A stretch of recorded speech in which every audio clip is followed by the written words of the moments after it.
자, 먼저 입증하겠습니다.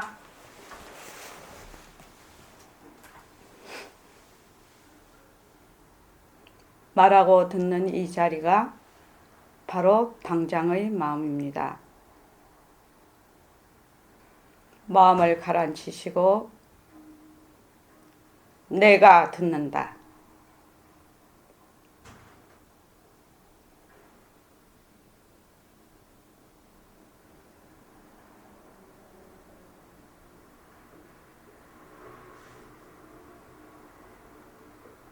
손가락을 무릎 위에 얹어 주십시오. 빛깔도 소리도 냄새도 없는 이 자리가 무정물인 손가락을 까딱까딱한다. 빛깔도 소리도 냄새도 없는 이 자리가 무정물인 귀로 듣는다. 빛깔도 소리도 냄새도 없는 이 자리가 무정물인 입으로 말한다. 이 자리가 밥 먹고 일하고 이 자리가 공부하고 꿈꾸고 이 자리가 성내고 욕심내고 이 자리가 좋아하고 싫어한다.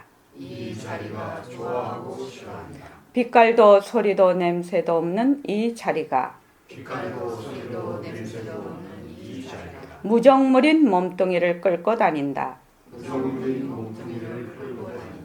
나는 자유로운 삶의 주인으로서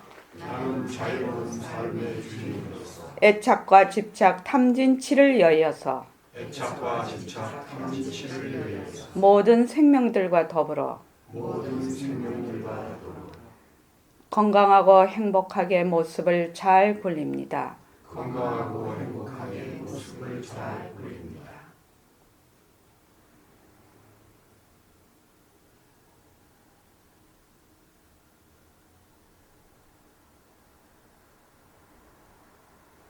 고맙습니다. 자, 벌써 그 4월 1일, 내일 모레면 4월 1일이에요. 그래서 만우절은 아닙니다. 우리는 4월 1일부터 21일 정진이 다시 시작이 됩니다. 매월 1일부터 21일 사이에는 스스로 정진하는 기간입니다. 늘 정진을 하고 계시지만 이때는 더욱더 본인이 마음을 딱 다잡고 일과를 지켜가는 그 습관을 몸과 마음에 붙이는 시기입니다. 그래서 또 평소에도 마찬가지죠. 꼭 앱을 하시고 제가 늘 이 법문을 시작하기 전에 얘기합니다. 혹시 황영식 그 거사님 네. 집에서 앱을 하십니까? 최근에 시작했습니다. 예, 최근에요. 좋습니다. 본래 예불 합시다 해갖고 예불을 시작하는데 6개월 내지 1년 걸립니다. 그지에? 예, 금방 시작하시는 분도 있어요, 집에서. 근데 그 습관이라는 것이 금방 그렇게 잘 안 됩니다. 그리고 또 가족들이 또 보기에도 안 하던 사람이 갑자기 하면 또 좀 그러니까 좀 부끄럽기도 하고. 김성민 선생님 어떻습니까? 저는 혼자 합니다. 혼자 합니까? 티를 안 내고. 예. 근데 점점 티를 내 가면서 하십시오. 왜냐하면 점점 티를 내면 이 예불성 하는 이 글귀를 알게 모르게 들어요. 우리 가족들이 알게 모르게 듣고 또 매일 이렇게 말하자면은 예불을 드리고 기도하는 모습을 보게 돼요, 가족들이요. 거기에서 상당한 그 변화가 오게 됩니다. 특히 여기 거사님들 많이 계시잖아요. 어머니도 그렇지만 아버지가 그런 그 수행하는 모습을 보인다는 것은 엄청난 그 핵폭탄과 같은 그런 감동을 가족들에게 줍니다. 그래서 보이게 하십시오. 점점 이제 좀 이게 익숙이 되시면, 본인한테 익숙이 되시면 가족들이 다 볼 수 있도록 그렇게 하십시오. 그게 참 중요한 겁니다, 그거. 실제적인 사례가 많습니다. 아버지가 수행하는 그 모습을 보이면 가족들, 특히 자녀들이 굉장한 변화를 일으킵니다. 그렇게 됩니다. 그래서 그러면 가족 내의 그 가정의 문제도 해결됩니다.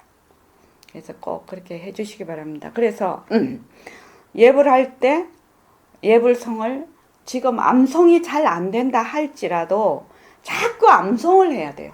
이게 시거든요. 이 예불성이 시니까 시를 외운다 생각하시고 자꾸 암송을 해야 돼요. 암송을 하시고 예불 하실 때는 예불하는 소리를 들어야 돼요. 내가 만약에 부처님 거울 속에 제자의 몸은 제자의 거울 속에 부처님에게 되돌아 귀의하는 이치를 알면 부처가 부처 이름 밝히심이네. 이렇게 해. 그러면 머리는 딴 생각하고 입으로만 하면 소용이 없어요. 진짜 예불은 무엇이냐? 내가 나에게 하는 예불이거든. 내가 내 부처에게 하는 예불이거든. 그러니까 내가 입으로 말하는 거하고 듣는 거하고 한 가지로 돌아가야 돼. 말하는 놈하고 듣는 놈이 둘이 아니기 때문에. 그래서 어느 날 이렇게 예불성을 쭉 지금 하게 되면 하나로 돌아간다 말이죠. 듣는 놈이 말하는 놈이 듣는 놈이고 듣는 놈이 말하는 놈으로 그렇게 해서 그냥 하나가 될 때 그때를 보통 사람들 말하는 집중이라고 합니다. 그걸 집중이라고 합니다. 그거 집중한다면 내가 무엇을 집중한다 이렇게 알고 계시죠? 아닙니다. 하나가 됐을 때는 집중이라고. 하나일 때. 그러면 그 하나가 집중된다는 것이 무엇인지를 그때 이해를 하게 돼요. 딱 하나가 말하는 거하고 듣는 것이 하나로 돌아갔을 때 이거 집중된다는 것이 무엇이지? 이거를 알게 돼요.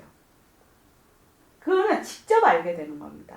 그래서 만약 그런 시간이 우리가 예불을 하면은 하루에 한 10분 정도 되나요? 10분 안 되지. 한 5분이면 하죠. 5분 동안 매일 5분 동안 하나가 되는 시간이 된다면 엄청난 거죠. 부처님께서 밥 한 술 뜨는 동안 마음이 가라앉으면 칠보탑을 세우는 것보다 낫다고 하셨거든요. 금강경에 왜 아침에 항아서의 모래수로 몸을 보시하고 점심때 항아서의 모래수로 보시하고 저녁때 항아서의 모래수로 보시를 해도 무엇이 사국에 하나를 읽는 것만 못하다 그랬거든. 그 말이 우리가 5분 동안 할 때 말하는 놈하고 듣는 놈이 하나가 되는 시간을 하루에 5분 동안만 가진다면 엄청난 얘기입니다. 그 얘기가. 예. 자, 오늘 이거를 빨리 해야 되기 때문에 들어가겠습니다. 우리가 그 공부를 시작할 때 가장 중요한 것이고 처음이자 이것이 마지막이 됩니다. 이 공부의 윤곽과 바탕이라는 거는. 그리고 이 책 챕터에서 가장 중요한 부분입니다. 그래서 시간이 많이 들더라 해도 이 공부의 윤곽과 바탕이 충분히 이해가 되도록 그렇게 시간을 가지고 할 생각입니다. 자, 진정심하고 그 뒤에 홍인옥 보살님하고 옆에 보살님하고 좀 같이 읽어 주실까요? 백봉쌤 하시고 15페이지.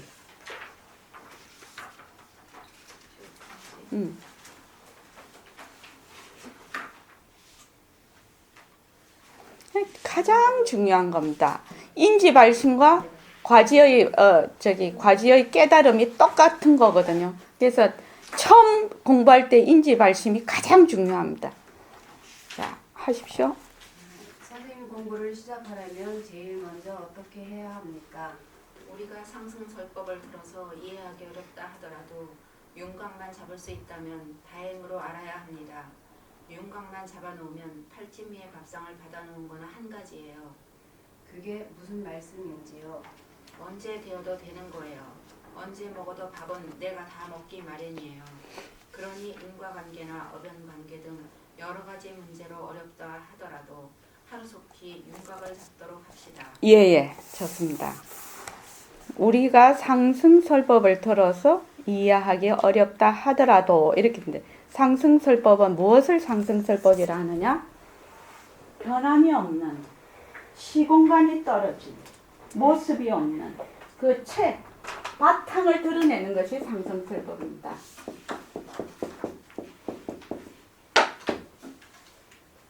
다른 말로 보림선언의 버전으로 얘기를 하면 허공의 자리에 앉아서 또는 절대성 자리에 앉아서 상대성을 걷어잡고 절대성 자리로 돌아가는 그것이 바로 상승설법입니다. 이렇게 변하는 모든 것 그냥 그걸로 인연관계, 인과 이렇게 인과 법문하는 것은 상승설법이라고 안 합니다. 상승설법은 뭐냐? 반드시 채, 지금 일어났다 꺼졌다 하는 모든 모습이 나타나는, 낮추는 그 바탕, 채, 누리의 그 바탕, 그 성품, 그것을 드러내는 것이 상승설법입니다. 다른 말로 하면 우리의 진짜 나를 찾는 거, 진짜 나를 찾는 거. 그러면 이거는 진짜 나 아니가? 나 아니가? 왜 이 몸뚱이가 진짜 내가 될 수 없는가를 밝혀내는 거. 이것이 상승설법입니다. 그래서 여기 뭐냐면은 윤곽만 잡을 수 있다면 다행으로 알아야 됩니다.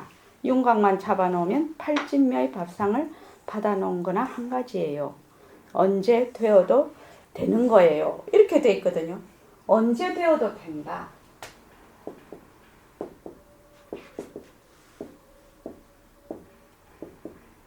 이 말씀이 또 그렇게 중요한 말씀이라요. 진정심아. 언제 되어도 된다는 말이 뭔 말이요? 이게?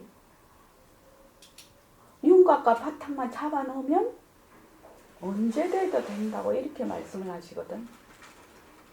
우린 지금 돼야 되잖아. 진정심이 이 몸 버리기 전에 돼야 되잖아. 깨달음을 얻어야 되잖아. 그러려고 온 거지. 안 그래요?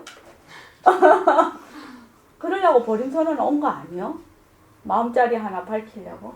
근데 별봉 선생님은 어떻게 얘기를 하시냐면 윤곽과 바탕만 잡으면 언제 돼도 된다는 거예요. 왜 그런가 이 말이지. 윤곽과 바탕은 바로 채와 바탕이라. 채와 바탕. 그래서 이것이 모습이 없는 자리라. 모습이 없는 자리. 채와 바탕이라는 것은 모습이 없는 자리라. 모습이 없는 자리는 홍연호 보살님 모습이 없으면 어떻게 되죠? 시공간이 떨어져요. 시간과 공간이 떨어져 버린 자리예요. 시공간이 떨어져 버렸어. 그러니까 언제 되어도 된다? 이 말은 시간이 떨어졌다는 얘기예요. 그래서 윤곽과 바탕을 잡으면 그만 그대로다. 이 말하고 같은 말이에요. 언제 되어도 된다니까 과거, 현재, 미래 또 시간을 거쳐서 생각을 하지만 언제 돼도 된다는 말은 이 바탕을 보면은 어떻게 되느냐? 시간과 공간이 떨어져 버린다. 바로 이 자리가 억년 전 그 자리고 억년 후 그 자리가 된다. 이 채를 바로 나타내기 때문에 그래서 이런 말씀을 하게 되는 겁니다. 이것부터 먼저 설명을 하고 이제 지나가면은 좀 이해가 될 겁니다. 그러면 모습이 없다는 거는 가장 중요한 게 뭐라고 했죠? 모습이 없는 거는 변함이 없다는 거. 시공간이 있다는 거는 변한다는 이치지요. 결국은 시간이 흐른다는 거는 모습이 변한다는 이치지요. 새로 오신 보살님이 성함이 어떻게 되시죠? 응? 이순희요. 순희. 진짜 이름 좋으시네. 이순자. 아니 얼마나 딱 들으면 알기 좋잖아. 이순 보살. 가장 어체에서 가장 중요한 것이 모습이 없다는 거예요. 모습이 없다는 말은 변할 것이 없다는 말이에요. 모습이 없다는 거는. 변할 것이 없다는 말은 무슨 말이냐면 시간이 들러붙지 않는다는 얘기예요. 시간이 들러붙지 않는다는 거는 생기고 꺼지고가 없다는 말이에요. 생기고 꺼지고 없다는 말은 죽음과 뭐 삶과 그거 생사가 없다는 말이에요. 생사가 없으면 늙음과 젊음이 없다는 말이에요. 늙음과 젊음이 없고 생사가 없으면 천당과 지옥도 없겠죠. 왜냐하면 이렇게 우리가 살아가면서 나쁜 짓 하면 지옥 가고 좋은 일 하면 천당 가는데 나쁜 일 좋은 일 할 수가 없지. 이미 생이 없으니까. 그렇게 되는 겁니다. 그래서 이 바탕자리를 먼저 윤곽을 잡는다는 말은 바탕을 채를 먼저 안다는 말이라.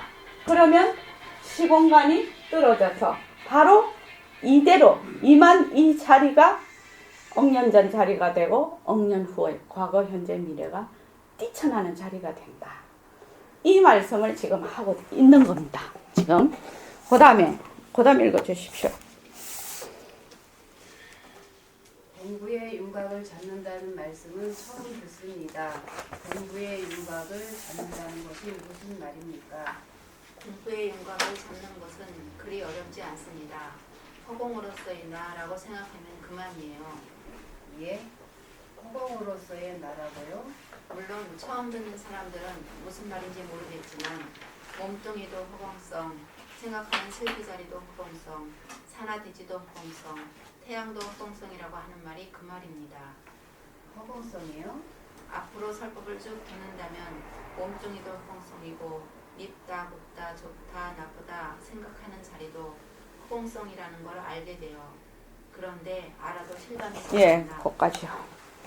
자, 공부의 윤곽을 잡는다는 말은 처음 듣는단 말이지. 또 참선하러 가고 어디 공부하러 가면은 공부의 윤곽과 바탕을 잡아야 된다고 얘기하는 데가 별로 없단 말이지. 그런데 반드시 백공 선생님은 딱 공부하러 오면 공부를 하려면 공부의 윤곽과 바탕을 잡아야 된다. 이 말이 다른 말로 하면 윤곽과 정견을 세운다는 얘기입니다. 바른 견해. 정견을 먼저 세우고 정견을 바로 알지 못하면 자, 우리가 그 부산을 가려고 하는데 부산은 서울보다 위도 경도에서 몇 도로 내려가면 거기에 있어. 그러면 어쨌든 그 부산을 가려면 내려가야 되겠죠. 뭐 어떤 길로 가든지 일단은 내려가야 부산을 갈 거 아닙니까? 그런데 바른 견해로 알지 못하면 자꾸 올라가. 하기는 지구는 둥그니까 자꾸 가면 그 자리에 오긴 온다. 그거 저기 뭐 어린이날 노래 보면요. 앞으로 지구는 둥그니까 자꾸 걸어나가면 이렇게 노래가 있어요. 온 세상 어린이가 모두 함께 만나겠네 뭐 이런 노래. 자꾸 가면 지구는 둥그니까 만나기는 만나지. 이렇게 자꾸 걸어가면 그 자리로 오지. 근데 그 노래하고는 좀 달라 이거는. 그지요? 그 노래를 이렇게 불러보면 야 이거 되게 철학적인 노래네 이렇게 생각을 제가 하죠. 동요가 되게 철학적이에요 보면. 근데 여기가 부산이 여기 서울이 있고 여기 부산이 있는데 서울에서 부산을 가려면 어쨌든지 내려가야 돼요. 일로 내려가서 열로 오든지 열로 가서 열로 오든지. 근데 자꾸 거꾸로 위로 올라가면 부산을 갈 수가 없어요. 이것이 뭐냐면 부산을 가려면 경도 몇 도, 위도 몇 도에 있는 부산을 가려면 여기를 그렇게 딱 지점을 정해요. 이것이 정견입니다. 나침판을 딱 갖다 대는 거죠. 그래서 팔정도에서 가장 중요한 것이 뭐냐면은 팔정도 제일 처음이 뭐지요? 정견이에요. 팔정도에서 가장 중요한 게 1번이에요. 1번. 정견을 바르게 세우지 않으면 엉뚱한 길로 간다는 거예요. 그래서 윤곽을 잡는다는 말씀은 처음 듣습니다. 공보의 윤곽을 잡는 것은 무슨 말입니까? 공보의 윤곽을 잡는 것은 그리 어렵지 않습니다. 허공의 나라고 생각하면 그만이에요. 예? 허공으로서의 나라고요? 이렇게 됐다. 그런데 몸뚱이도 허공성, 생각하는 슬기자리도 허공성, 산화대지도 허공성, 태양도 허공성이라고 하는 말이 그 말입니다. 이렇게 못 알아들어. 이게 무슨 말인지. 그죠? 그래서 어떤 분이 이 책을 드렸더니 그분이 굉장히 공부를 많이 하시는 분인데 이 뭔 말인지 모르겠다는 거예요. 그래서 이 되게 어려운 책이라고 하시더라고 저보고요. 저는 굉장히 그거 하려고 했는데 못 알아듣겠다. 이게 말이 됩니까? 공부의 윤곽을 잡는 것은 그리 어렵지 않습니다. 허공의 나라고 하면 그만이래. 허공의 나를 어떻게 알 수 있느냐? 먼저 그거부터 하고 넘어가겠습니다.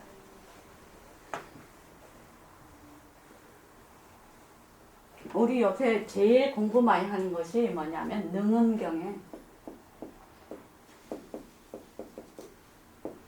능음경에 첫째 이렇게 능음경에서 부처님께서 얘기를 하셨어. 너가 왜 중생들이 공부를 하는데 그 본래의 그 최상승에 못 들어가고 맨날 헤매고 다니노? 왜 자꾸만 무명으로 생사윤전을 하는 이유가 무엇이냐? 이것이 이종 근본을 먼저 알지 않기 때문에 그렇다. 이렇게 설명을 하신단 말이죠.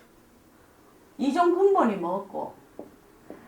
첫째는 네가 지금 이런 변하는 경계에 따라서 일어났다 꺼졌다 하는 망심을 가지고 망심을 가지고 진심으로 안다는 거예요. 이런 착각을 한다는 거야. 망심을 가지고 진심으로 안다는 거야. 이런 착각을 한다. 중생들이 공부를 못하는 이유가 내가 밉다, 좋다, 없다, 나쁘다 하는 요 마음이 내 마음인 줄 알아. 지금 슬프다, 기쁘다 하는 것이. 그래서 그 기쁘다, 좋다, 싫다 하는 그 마음이 일어나는 그 앞에 한 마음, 그 바탕을 모르고, 황경식 교사님 그러시죠? 한 마음이 인연과 조건에 따라서 좋기도 하고 한 마음이 싫기도 하거든요.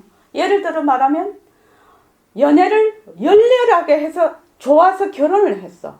근데 나중에 싫어서 이혼을 해. 그러면 그 좋아하는 마음하고 이혼하는 마음이 한 마음이거든. 딴 마음이 아니거든. 내가 이혼도 하고 내가 결혼도 하거든. 그러니까 망심을 진심으로 하는 거. 이것이 첫 번째라. 그 다음에 두 번째는 뭐냐면은 요 진심에서 일체만법을 놔두어. 그러니까 보림선언 버전으로 하면 절대성에서 상대성을 놔두어. 그런데 상대성이 모습이죠. 모습에 쏙 들어앉아서 절대성 자리를 잊어버렸어. 요것이 두 번째로. 그래서 본래 그 능엄경에서는 원청정체라고 합니다. 원청정체. 우리로 말하면은 보림선언 버전으로 하면은 그거지. 절대성 자리지. 절대성 자리. 절대평등성 자리지. 이게. 절대평등성 자리를 잊어버렸다 이 말이야. 본래 절대평등성 자리가 절대성 자리에서 상대성을 놔두어서 굴려. 그런데 상대성에 들어앉아 버리니까 절대성 자리를 잊어버려. 다르게 표현을 하면 지금 우리가 이렇게 막 모습으로 놔두었어. 지금 일심행도 있고 여여거사님도 있고 김성미 선생님도 계셔. 이거는 인연과 조건에 의해서 이 절대성 자리에서 놔두어. 그래서 이 몸은 무정물이라. 사대가 화합해서 나타난 무정물이란 말이지. 이 몸뚱이는 지혜가 없어요. 그래서 지금 뭐 하는지 몰라. 지금 내가 말은 해. 여러분들이 듣고 계세요. 그런데 내 입이 말하는 줄 모르고 귀가 듣는 줄을 몰라. 듣는 놈은 누구냐? 말하는 놈은 누구냐? 요 바탕이 하고 있단 말이지. 그래서 말하는 놈과 듣는 놈이 둘이 아닌데 우리는 모습에 들어앉다 보니까 맨날 주객이 나누어. 상대적으로. 그래서 원청정체를 유실했다고 나옵니다. 그 말은 원청정체, 이 절대성 자리를 잊어버렸어. 다른 말로 하면 지금 밉다, 곱다 생각을 해. 저거 참 좋아. 저거는 나빠. 이렇게 딱 생각을 하는데 경계에 따라서 이것이 좋아, 나쁘다 했는데 가만히 되돌아보면 좋다고 하는 마음도 내 마음이고 싫다고 하는 마음도 내 마음이라. 근데 그 한 마음은 잊어버리고 좋다 싫다 하는 데만 달라붙어 버린 거다. 거사님 오늘 저번에 오시고 오늘 처음 두 번째 오셨는데 이해되시죠? 예. 예. 그래서 모든 일체만법도 마찬가지다는 거죠. 그래서 마음을 딱 생각해 보면 너무 잘 알 수가 있다는 거야. 싫다 하는 마음, 좋다 하는 마음, 슬프다 하는 마음, 또 즐겁다 하는 마음이 각각 다 다르게 있느냐? 아니다 이거야. 하나의 마음이 온갖 경쟁에 따라서 인연과 조건에 따라서 이렇게도 놔두고 저렇게도 놔두고 막 놔둬. 그죠? 그렇게 놔두죠. 그래서 그 한 마음 원청정체를 잊어버린 겁니다. 그래서 이것이 이종 근본입니다. 이렇게 해서 중생들이 무명에 헤매면서 보살 지혜에 들어오지를 못한다. 무상승법에 들어오지를 못한다. 그리고 능언경에서 또 뭐라 하냐면은 또 하나가 이 결정어예요. 이거를 한자로 써야지 다. 이 결정이. 이 결정이를 모르기 때문에 그렇게 헤매고 공부가 안 된다. 이 결정이가 뭐고? 이 결정이가 제일 처음에 인지의 발심이 그냥 우리가 처음에 내가 공부해야지 하고 생각을 해. 지금 여러분들께서 보림선언에 오셔서 그래서 인지의 발심이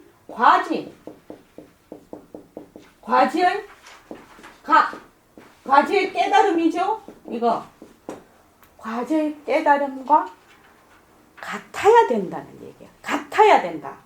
다르면 안 된다. 같아야 된다. 동일해야 된다. 같아야 된다. 자, 인지에서 일으키는 그 마음하고 과지의 깨달음이 같을라 하면 이거 어째야 되겠냐? 김성민 선생님, 인지에서 일으키는 마음하고 과지의 깨달음이 같을라 하면 어떤 조건이 있어야 같게 될까? 이걸 생각을 해봐야 된다. 어떤 조건이 있어야 되겠나 이 말이죠. 모습이 없어야 되죠. 그러니까 인지의 발심도 아무 모습이 없어야 돼. 말하자면 공해야 돼. 텅 비어야 돼. 청정해야 돼. 이 청. 어떤 한 모습도 없어. 해말쑥해야 된다. 청정해야 돼. 어떤 조그만 띠끌이라도 있으면 그게 모습이죠.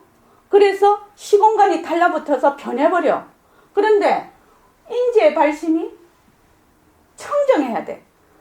깨끗해서 아무런 모습이 없어야 돼. 그래야 변할 것이 없어야 된다 이 말이죠. 요것도 청정해서 변할 것이 없어야 돼. 그러면 변할 것이 없으면 어떻게 됩니까?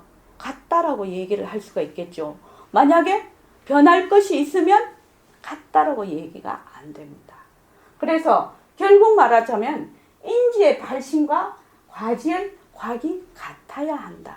이 말은 다른 말로 하면 지금 이순희 보살님이 여기 공부를 처음 하러 왔어. 나는 중생이다 하고 공부를 깨달으려고 공부를 하러 왔는데 그러면 어떻게 됩니까? 이미 나는 과지의 각을 이미 다 증득한 상태에서 오고 있는 거지요. 이해되지 않습니까? 이것과 이것이 같다는 말은 나는 지금 중생이야. 미에서 모습에 끄달리고 흙탕물에서 막 미꾸라지처럼 정신없이 번뇌 속에서 헤매. 번뇌 속에서 헤매고 있지만 나의 본바탕은 바로 깨달아 있는 자리다. 이 말이죠. 보림선언 버전으로 하면 새말기가 어떻게 되어 있냐면 내가 바로 부처다 에서 시작을 합니다. 그렇죠? 나는 빛깔도 소리도 냄새도 없는 법신 자리다 에서 시작을 해요. 여기서 말하는 나는 허공으로서의 나다 에서 시작을 한단 말이죠. 그래야 부처님 말씀이 이게 맞는 말씀 아닙니까? 만약에 나는 중생이야 시작하면 죽었다 깨도 과지의 깨달음을 얻을 수가 없지. 내가 본래 깨달아 있기 때문에 깨달음이 그냥 본래 깨달아 있기 때문에 그 흙탕물만 흙만 가라앉으면 바로 내가 아주 맑은 물인 것을 알게 되는 거죠. 다른 말로 하면 이게 굉장히 중요합니다. 이 결정에서 이 처음이 그렇게 중요한 말입니다. 저는 이거를 부처님 최고의 복음이라고 생각하면서 복음, 복자 이렇게 썼나? 천상천하 유아 독존이라고 했거든요. 부처님이 이 세상에 오셨을 때 천상천하 유아 독존은 내 서가모니의 전유물이 아니고 모든 부처님과 보살님들의 전유물이 아니고 모든 사람들이 본래로 천상천하 유아 독존이었다는 걸 가르쳐 주기 위해서 오신 거거든. 이 세상에. 그러니까 복음이란 말이지. 그런데 이 복음이 어째서 이 복음이 될 수 있느냐? 인재의 발심과 과지의 각이 동일하다는 거예요. 동일하려면 어찌해야 되노? 지금 내가 먹게다가 미한 것도 무엇이요? 바로 깨달아 있는 자리라는 거예요. 그죠? 모습으로는 미하다, 깨달았다라는 것을 나타내고 있지. 모습으로는. 미한 것도 나타나고 또 깨달은 것도 나타났어. 나타나 있지만은 그 바탕은 본래 청정한, 본래 텅 빈, 공한 것이라야 인지발심과 과지가 이것이 다른 말로 공리라요. 이 공리를 요달하지 않으면 이 공부를 할 수가 없는 거예요. 공자는 텅 비었다, 청정하다, 해말숙하다, 아무것도 없다, 시공간을 떨어졌다, 변할 것이 없다, 불생불멸이라는 뜻이거든. 이게 지금. 그러니까 나는 처음부터 그렇다는 거예요. 처음부터 그렇다 해서 시작을 안 하면 죽었다 깨도 중생은 부처가 될 수가 없어. 여러분이 아무리 많은 것을 해도 될 수가 없어요. 그래서 처음부터 나는 중생이다 시작하면 우리는 미래가 없는 거예요. 근데 우리는 처음부터 부처였는데 단지 내가 잊어버리고 있었다. 지금 유실했다. 잊어버리고 있었다. 그래서 여기 맑은 물이 있는데 여기다가 흙탕물을 넣어. 흙도 넣을 수 있고 소금도 넣을 수 있고 설탕도 넣을 수 있고 온갖 걸 다 넣을 수 있죠. 그러면 흙을 넣으면 흙탕물이 되고 소금을 넣으면 소금물이 되고 설탕을 넣으면 설탕물이 돼. 물은 깍깍 다르지. 내가 흙탕물이고 우리 저기 김성미 선생님이 소금물이고 우리 진정심이 설탕물이야. 그지? 설탕물인데 어떻게? 가만히 놔도 무엇을 하면서? 모습 공식을 하면서. 자, 모습 공식을 하게 될 겁니다. 지금. 모습 공식을 하면서 가만히 가라앉혀. 무엇이? 이 흙이, 소금이, 설탕이 변하고 허망한 것이구나. 이렇게 알아. 이것이. 그렇게 해서 알면 이것이 가라앉아. 가라앉으면 흙탕물 속에도 맑은 물이 있고 소금물 속에도 맑은 물이 있고 설탕물에서도 똑같은 맑은 물이 있단 말입니다. 여기. 이것을 다른 말로 객진 번뇌를 가라앉힌다. 객진 번뇌를 끊는다. 객진 번뇌를 가라앉힌다. 이 말이 됩니다. 그럼 이 가라앉았어. 그러면 흙과 소금과 설탕은 무엇이죠? 다 사대로 이루어진 거죠. 이게 지금 어떤 원소로 이루어진 거라서 이만 이대로 이것이 텅 빈 건 줄 알아. 이게 본래 실체가 없는 것인 줄 알아. 자꾸만 원자분자 자꾸 해서 들어가면 끝은 없겠죠. 이게 이 모습으로 이렇게 나타나도 그래서 이만 이대로 텅 비었다는 걸 알 수 있어. 그래서 이것만 걷어내면 맑은 물은 그대로 있다. 그래서 우리가 만약에 본래 부처가 아니면 우리는 죽었다 깨도 중생에서 못 태어난다. 이게 굉장히 중요한 얘기입니다. 인지 발심과 과지의 각이 똑같다. 동일하다. 이해되시죠? 이것이 다른 말로 하면 백봉 선생님이 말씀하시는 나는 허공으로서의 나다. 허공이라는 것은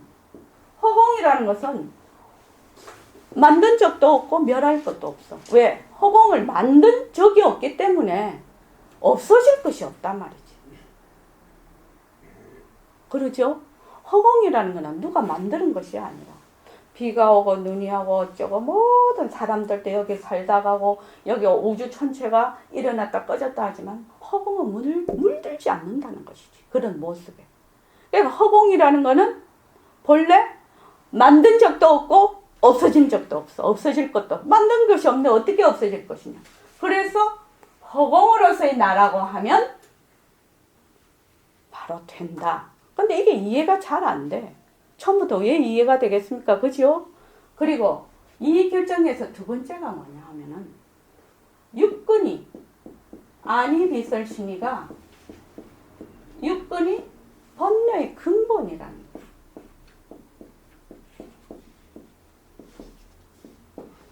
우리가 눈으로 탁 봐. 이 지금 싹 봐. 눈으로 보고 귀로 듣고 소리를 듣고 또 견문갑질을 하죠. 그러면서 좋다 싫다 막 거기에서 막 이 망심을 일으켜. 온갖 경계를 다 일으켜.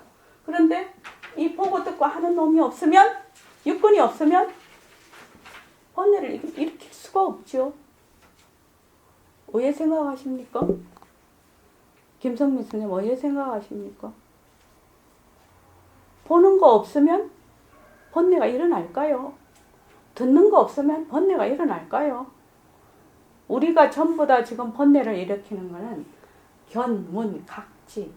그러니까 보고 듣고 그다음에 촉하고 그죠? 그게 뭐 냄새 맡고 맛보고 이렇게 촉하고 몸으로 하고 이런 게 다 각에 속합니다. 그다음에 요량 법을 어쩌고 생각하는 거죠. 그런 것이 없으면 이것이 일어날 수가 없다는 거죠. 요거를 먼저 알아야 된다. 그렇게 하면 어찌해야 되노? 이 육근이 번뇌의 근본이니까 육근을 잘 단속을 해야 돼. 번뇌를 안 일으키려면. 그럼 뭐 해야 되노? 요거를 백봉 선생님의 버전으로 하면, 보림선언의 버전으로 하면 눈이 보는 거 아니다. 눈하고 타협하지 마라. 귀가 듣는 거 아니다. 귀하고 타협하지 마라. 그렇게 설명을 하셔요. 이해되시죠? 그래서 육근의 번뇌의 근본인데 이 육근하고 타협하지 않는 가장 그 밑에 무엇이 있느냐? 이 몸뚱이는 무정물이구나.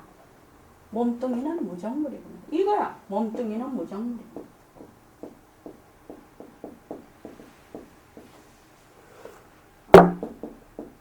이때까지 배우신 게 굉장히 정리가 될 거라고 생각이 듭니다. 몸뚱이는 무정물이구나. 눈이 보는 줄을 몰라. 비치기는 하지만. 귀가 듣는 줄을 몰라. 내가 지금 입이 말을 하고 있어. 근데 여러분들은 들어, 귀로. 근데 눈과 귀가 무정물이라서 지 뭐 하는지 몰라. 자체 지혜가 없단 말이지. 그래서 뭐 하는지 몰라. 몸뚱이가 나가 될 수가 없죠. 그렇게 되면. 그러면 뭐가 보니? 뭐가 듣니? 뭐가 말하니? 이렇게 딱 의문이 생길 거 아닙니까? 그럼 나는 뭐지? 몸뚱이가 내가 아니면 나는 뭐지? 이렇게 될 거 아닙니까? 그것이 진짜 나는 무엇이? 허공으로서의 나. 원청정체, 절대 평등성이 빛깔도 소리도 냄새도 없는 그 법신자리. 그 자리가 보고 듣고 말하고 이 기관을 통해서 보고 듣고 말하고 하고 있다. 다른 말로 하면 예를 들면 이런 거와 똑같습니다. 저번에도 얘기했는데 자동차를 탔어요. 자동차를 타면 사이드미러가 보는 거 아니죠. 사이드미러는 비추고 있죠. 그런데 보는 자는 누구냐? 사람이 보는 거예요. 백밀러 그 뒤에 상황을 비춰줘요. 비춰주는데 누가 보느냐? 사람이 보는 거예요. 백밀러 자체가 보는 게 아니에요. 그래서 본래 이 육군에 대한 설명이 능엄경에 자세히 나옵니다. 어떻게 하냐면 본래 이 원청정체에서 이 과제의 각, 본래 인지의 발심 같은 자리죠. 이 절대 평등성 자리가 본래 이런데 그 인연과 조건에 대해서 모습에 자꾸 들어앉는 바람에 이게 꿈을 꿀 때는 눈을 꽉 감고 있어. 내 혼자 조용한 데 침대에서 방 한쪽에서 아무런 그거 없이 자. 그러면 그때 살짝 이 기관에서 살짝 뭐라나 자유스러워지는 순간이라고 할까? 살짝 그 순간은 그래서 눈을 감고 있어도 잘 봐 꿈에 조용한 데 있는데도 온갖 소리를 다 들어 꿈을 꾸고 있을 때 눈을 감고 있어도 산도 만들고 너도 만들고 나도 만들고 거기서 온갖 인생살이를 다 한단 말이죠. 좋은 마음도 쓰고 나쁜 마음도 온갖 것을 다 생시하고 똑같이 해. 그렇지만 나는 이 기관을 이용해서 하는 것이 아니고 그냥 내 마음 하나로 움직이고 있거든. 그 마음짜리 하나가 온갖 것을 다 놔둬서 하고 있어. 근데 눈을 탁 뜨면 어떻게 되냐? 우리가 지금 이 버릇이 너무너무 그걸 고정되어 있다고 할까? 반드시 보는 거는 눈이 아니면 볼 수가 없는 귀가 아니면 들을 수가 없는 그런데 요새 그렇게 한다면서요? 시각신경을 손끝에다가 딱 연결을 하면 손 딱 하면 안다고 하는 이게 무엇인지. 그러니까 눈이 꼭 보는 거 아니죠. 지금은 그렇게 돼 있다고 합니다. 시각신경을 눈에 이 손끝에다가 연결을 시키면 탁 하면은 이게 뭔지를 안다고 합니다. 그 시각신경과 연결이 돼서. 그러니까 우리는 지금 이 육근에 우리는 육근에 지금 고정이 되어 있어서 눈이라야 보고 귀라야 듣는 줄 알아. 그런데 우리가 육체를 벗어나 버리면 이거 없어도 보고 듣고 하지요. 그렇죠? 왜 유체이탈 하는 사람들 있다고 안 합니까? 가만히 보니까 자기가 밑에 있고 나는 여 위에서 보고 있더라. 그런 말도 많이 있지 않습니까? 그거는 뭐야? 그 사람이 눈이 없어도 본다는 얘기거든. 눈은 그 사람 육체에 붙어 있잖아요. 그래서 지금부터 우리의 사고방식을 어떻게 가지느냐. 꿈을 꿀 때는 눈 감고 있어도 잘 본다는 거예요. 무엇이? 우리는 반드시 이 눈으로 봐야 되고 이렇게 고정이 되어 있다. 그래서 육근이 번뇌의 근본이다. 이 육근을 통해서 온갖 망심을 다 일으킨다. 그런데 망심을 일으키는 그 자리는 원청정체가 보는 놈도 원청정체가 보는 것이고 다 하는데 나는 이게 하는 건 줄 알아. 그래서 육근을 뭐라고 합니까? 도둑놈이라고 하죠. 육적이라고 하죠. 그죠? 그래서 그 경을 보면 도둑놈을 아들로 알아서 도둑놈한테 곡간 열쇠를 다 맡긴 거예요. 아들한테 맡겨야 될 거를 도둑놈한테 곡간 열쇠를 다 맡겨서 이 도둑놈이 온갖 짓을 다 해버려. 그러니까는 주인은 맨날 거기 종노릇만 하는 거예요. 우리가 지금 하는 거는 그 종노릇에서 주인으로 되돌아가자. 이 공부거든 지금. 그래서 못 외우는데. 못 외워요. 이게 또 기관이 노쇠해서 그래요. 그래서 이 결정이다. 그래서 이제 우리가 원각경에 제일 처음 나오는 문수보살장. 왜 이 경전에서 이런 걸 먼저 했겠느냐. 원각경의 문수보살장에 보면 그래서 우리 이거 자꾸 읽었죠. 우리 지금 여기 일요일은 저번 시간에 인지법행이 됐습니다. 그러면 부처님께서 인지의 발심이 과지의 각과 같다고 했는데 이 인지법행이 도대체 어떤 것입니까? 이렇게 묻는 것이 문수보살장에서 나오는 내용이라는 거예요. 요 인지법행이 과연 무엇입니까? 이렇게 묻는 것이 문수보살장의 내용이라. 그러니까 문수보살장에 사람들이 4대가 화합되어 있는 것이 네 몸뚱이인 줄 알고 지수합황으로 인연과 조건에 의해서 화합되면은 몸뚱이로 있다가 이것이 인연이 닿으면 사라져버리죠. 그럼 죽어버리죠. 그리고 그 다음에 육진에 반연한 색성향 미촉법에 반연한 그림자를 네 마음으로 알고 있어.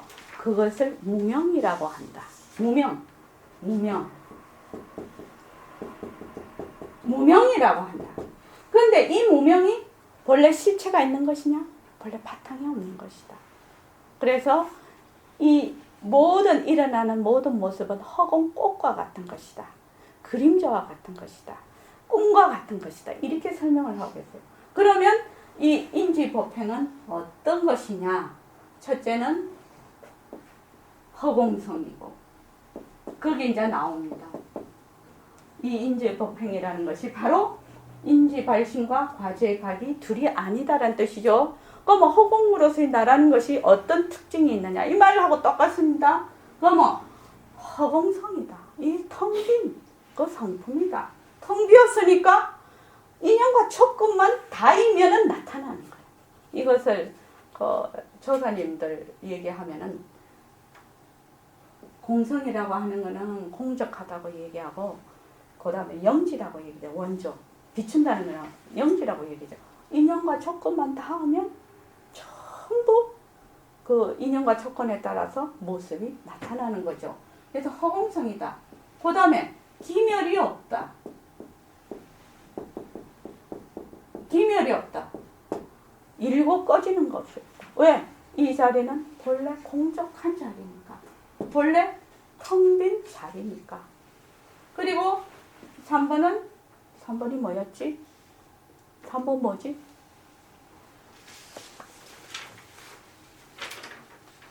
지금 허공으로서의 나를 설명하기 위해서 이걸 하는 겁니다.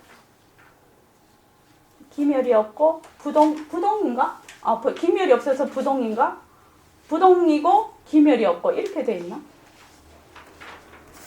잠깐만 보자. 예? 응. 부동이죠. 잠깐만 문수보살장에 무생 중에 부동이고 열애장 가운데는 항상 부동이고 부동 움직임이 없다. 공적하다는 얘기죠. 그 다음에 일고 지는 것이 없고 또 직연 아르마리가 없고 직연 아르마리가 없고 그 다음에 바로 법계성과 같아서 법계성이 바로 절대성 자리죠. 텅 빈 허공성이죠. 법계성과 같아서 마침내 원만하여 시방에 들어가기 때문이다. 이것을 인지법행이라고 한다. 보살은 이리하여 대승 가운데서 청정심을 바라니 말세 중생이 이것을 의지하여 수행하면 사견에 떨어지지 않는다. 대승 가운데서 청정심을 발휘해라는 거예요. 청정심이 뭐라고요 아까? 텅 빈 마음이죠. 해말숙한 마음이죠. 본래 공성인 마음이죠. 그래서 허공으로서의 내가 되는 겁니다. 이것을 먼저 알아야 이 공부를 바르게 정견을 세워서 갈 수가 있다 이 말입니다. 그러면 여기에서 한 5분만 쉬었다 합시다. 예. 5분만 쉬었다.